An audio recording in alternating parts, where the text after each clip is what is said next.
Nowadays, we talk more through electronics than in person, it seems. Your texts, tweets, status updates, Instagram, LinkedIn, emails, and oh my goodness, the list goes on and on and on. And it may seem easy to type up a quick response to a work email and send it out without even knowing exactly what you wrote. But experts agree that your email behavior has the potential to sabotage your reputation both personally and professionally. Hi, my name is Jessica Jones, and I'm going to explain some writing tips that will enhance your value as an employee. And it's all about email etiquette. Briefly introduce yourself. So do not assume that the person receiving the email knows who you are or remembers meeting you. If you're uncertain whether they will recognize your email address or name, include a simple reminder of who you are in relation to the person you are reaching out to. Don't email angry. Emailing with bad news, firing a client or vendor, expressing anger, reprimanding someone, because email can be so informal, many people fall into this trap. So always remember that email correspondence lasts forever.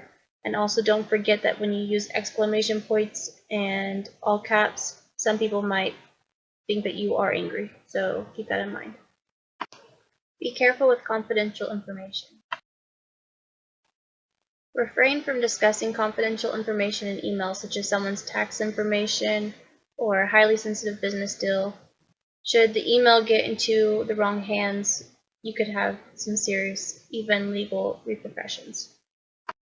Respond in a timely fashion. Unless you work in some type of an emergency capacity, it's not necessary to be available the instant an email arrives. Depending on the nature of the email and the sender, responding within 24 to 48 hours is acceptable. Avoid using shortcuts to real words, jargon, or slang.